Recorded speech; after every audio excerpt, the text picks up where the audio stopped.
Hello everyone, welcome back to How Logical.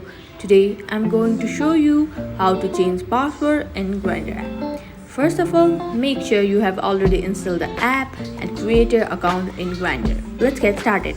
Open your Grindr app. Here you can see the home screen. On the top right you can see your profile. Click on it. On the bottom of the page you can see setting option.